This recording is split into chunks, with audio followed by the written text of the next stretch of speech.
Assalamu alaikum, ladies and gentlemen. Noam Keller, interested in Islam because it is more complete and perfect. Nim Keller is renowned as an expert in Islamic law. In fact, he was crowned as a leading theologian, an expert in Sufism.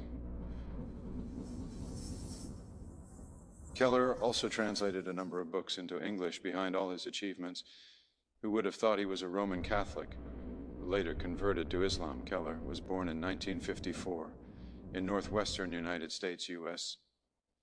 He then studied philosophy and Arabic at the University of Chicago and the University of California, Los Angeles.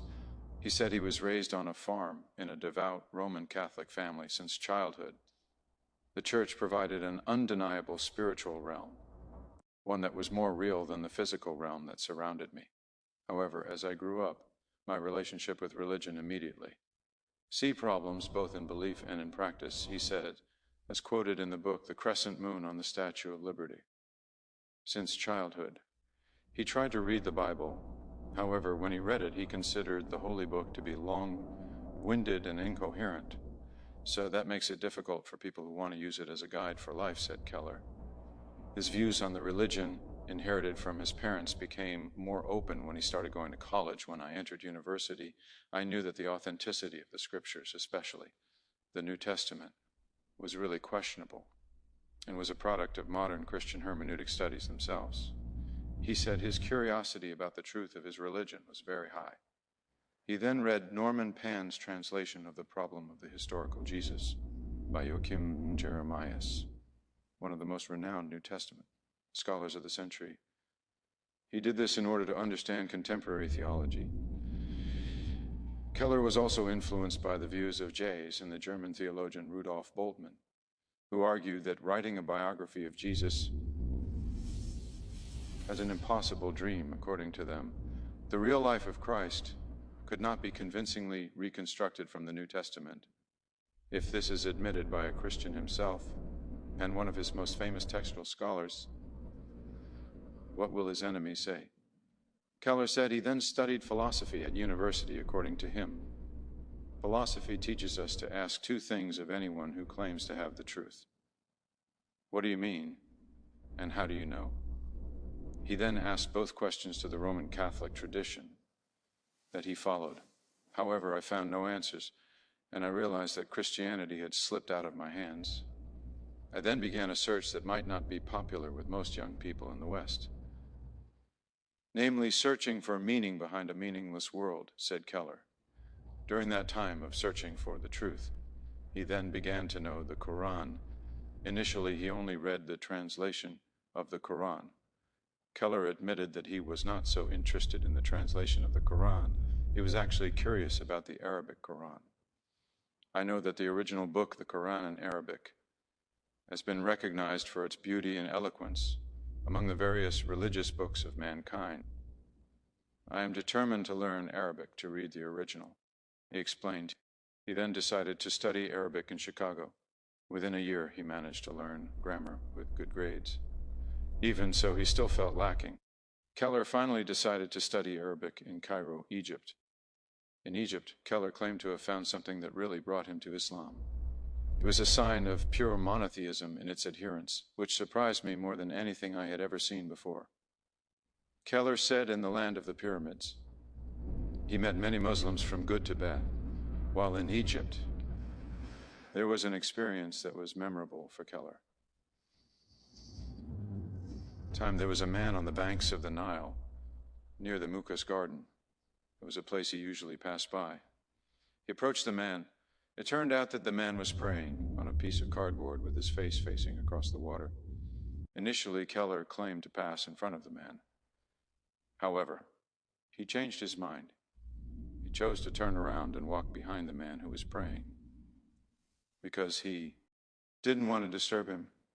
I witnessed a man lost in his relationship with God, oblivious to my presence. He also met a teenager in Cairo. The boy then greeted Keller near Kach al-Kal, the junior high school student who was good at English, told him about Islam. He explained about Islam as best he could when we parted. I think he prayed that I would become a Muslim, he said. While in Cairo, Keller said he had a friend from Yemen. He always asked his friend to bring the Quran and teach him Arabic there. There was no table in the hotel room where he stayed, so Keller placed the Quran near the books lined up on the floor. Seeing Keller keep the Quran on the floor, his friend bent down and picked it up. He revered the Quran. That impressed me because I knew he was not very religious, but he still had the influence of Islam on him. Keller said while in Egypt, Keller admitted to experiencing many events and experiences. After giving up his Roman Catholic religion, he preferred to be non-religious for a while. In that non-religious condition, his mind was always in turmoil. He also realized that a human being must be music, religious. At that time, he began to be impressed by the influence of Islam on the lives of Muslims. Keller considered Islam to be so noble in purpose. I became more and more attracted to Islam because of its fuller and more perfect expression. Keller often reflected until finally he realized that Islam is a religion that perfects the path, the most comprehensive and easy to understand religion, to practice this in everyday life. He really fell in love with Islam until finally a friend in Cairo asked him, "Why don't you become a Muslim?" when he heard that question. Keller was convinced that Allah subhanahu wa ta'ala had created him to be part of the Islamic religion. Islam truly enriches its followers from the simplest of hearts to the most intelligent intellectuals. A person becomes a Muslim not through an act of thought or will, but solely through the love of Allah. He said Keller then said the 2 sentences of the Shahada and became a Muslim in 1977 in Cairo, Egypt, until finally he became a prominent thinker and cleric Islam in the View of Nuhamim Keller by Harry Rosen. Keller is an expert in Islamic law whose greatness is recognized by a prominent cleric, Abdul Rahman al-Sheikh. It is not surprising that Keller was also recognized as a sheikh in the Shadili Tawasu order. He lives in Amman, Jordan. He is known as an Islamic cleric and thinker in the modern century. Then, what is his opinion about the current condition of Muslims? Sheikh Nim Keller argues that the current bad fate of Islamic politics is not a humiliation of Islam or placing it in a low position in the natural order of various world ideologies. I see it as a low phase in a broader historical cycle. Foreign hegemony over Islamic countries has happened before. He said, according to him, Islamic civilization once slipped into the throes of destruction due to the Mongol invasion in the 13th century AD. At that time, he said the Mongols plundered cities and erected pyramids of human heads from the deserts of Central Asia to the heart of Islamic lands. After that, destiny has pushed the Ottoman Turks to revive the word of Allah subhanahu wa ta'ala and make it a heart-shaking political reality that lasted for centuries. He said, according to him, this is the time to encourage contemporary Muslims to fight for a new history of the crystallization of Islam, something that humanity may long for, music, Sheikh Nuha. Mim Keller is one of the most recognized contemporary American Muslim scholars, known for his deep scholarship in Islamic jurisprudence, his precise translations of classical Arabic texts, and his unique personal journey from Western academia to the world of traditional Islamic learning. Born in the United States in 1954, he grew up in an environment far removed from the Islamic world. His early years were shaped by the post-war American cultural landscape, a period that emphasized material success, individualis, and rationalist philosophy. From a young age, Keller displayed a profound interest in intellectual questions. He was deeply curious about philosophy, theology, the nature of truth. This intellectual hunger guided him into studying philosophy and the humanities at the university level, where he explored the great works of Western thinkers such as Kant, Nietzsche, and Heidegger. Yet, despite his immersion in Western thought, Keller began to feel a deep spiritual void. The secular philosophical systems that he studied, while stimulating intellectually, failed to provide answers to the existential questions of meaning, purpose, and morality that preoccupied him. The more he read, the more he sensed that something fundamental was missing in the modern worldview, a direct connection between the human soul and the divine. This search for meaning set the stage for his eventual journey toward Islam. In the 1970s, as the countercultural and spiritual revival swept across the United States, Keller began to explore various religious traditions, seeking a path that combined reason with spiritual authenticity. He examined Christianity, Buddhism, and Hinduism. But he found that each tradition either demanded belief without clear intellectual grounding or offered philosophy without divine guidance. It was around this time that Keller first encountered the Quran. The text struck him profoundly. Unlike the abstract and speculative tone of philosophical writings, the Quran spoke with a voice of authority and clarity. Its moral precision and the directness of its claims to divine revelation challenged him. He recognized that the Quran addressed both the intellect and the heart. It demanded reasoned reflection and spiritual humility. After months of study, Keller came to the conviction that Islam represented the final preserved revelation from God. He converted to Islam in 1977, taking the name Nuh-Ha-Mim Keller, and his life changed dramatically from that moment onward. After his conversion, Keller immersed himself in learning Arabic to access the Quran and Islamic scholarship directly. His intellectual background helped him approach Islamic knowledge with discipline and depth. He soon realized that the living tradition of Islam was preserved not only in books, but also through transmission from scholars who inherited their knowledge, through unbroken chains, reaching back to the Prophet Muhammad, peace be upon him. Determined to learn authentically, he traveled to the Middle East, spending time in Jordan, Syria, and Egypt, where he studied under traditional scholars renowned for their mastery of Sharia sciences. Keller studied Islamic law, fiqh, theology, aqidah, Sufism, tasawwuf, and Arabic grammar with prominent teachers. He eventually became a recognized Sheikh in the Shafi'i school of Islamic jurisprudence and an authorized Sufi guide in the Shadili order. His studies in the traditional seminaries of Amman and Damascus gave him a deep understanding of how classical Islam integrated law, spirituality, and ethics into a coherent whole. Sheikh Keller's approach to Islam was characterized by meticulous adherence to the sources of revelation, the Quran and Sunnah, and by respect for the centuries-old scholarship that interpreted them. He rejected superficial interpretations or reformist tendencies that dismissed the authority of classical scholarship. Instead, he sought to revive the balance between outer practice and inner spirituality, between Sharia and Hakika. This emphasis became central to his later writings and teachings. One of his most significant contributions to the English-speaking Muslim world was his translation of classical Arabic texts. His translation of Reliance of the Traveler, Umdat al-Salik, a comprehensive manual of Shafi'i jurisprudence, became a cornerstone reference for English-speaking Muslims seeking authentic knowledge of Islamic law. Published in 1991, this work was the first Islamic legal manual. See in English, to receive formal certification, Ijaza, from Al-Azhar University in Cairo. The translation reflected not only linguistic precision, but also Keller's deep respect for the classical Islamic intellectual heritage. He spent years ensuring that the text conveyed both the legal content and the moral tone of traditional Islamic scholarship. Reliance of the Traveler became widely used among scholars, students, and institutions and remains one of the most authoritative English references for Shafi'i fiqh. Beyond translation, Sheikh Keller wrote original works addressing the modern challenges faced by Muslims. His book, Sea Without Shore, explores the spiritual dimension of Islam through the lens of classical Sufism, illustrating how spiritual purification leads to inner peace and proximity to God.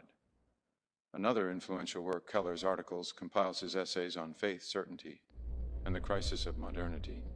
He consistently argued that the modern world, in its pursuit of technological progress and material comfort, has lost touch with the moral and spiritual dimensions of human existence.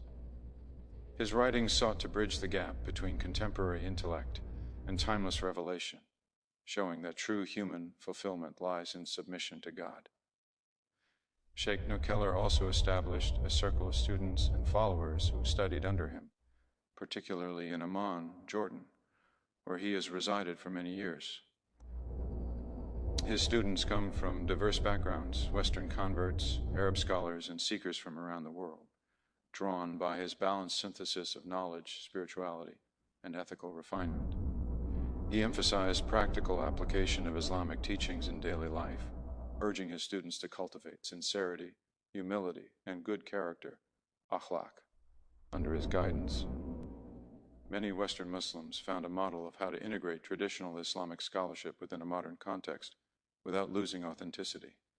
His teachings inspired a new generation of Muslims to appreciate the value of traditional learning, disciplined worship, and spiritual training.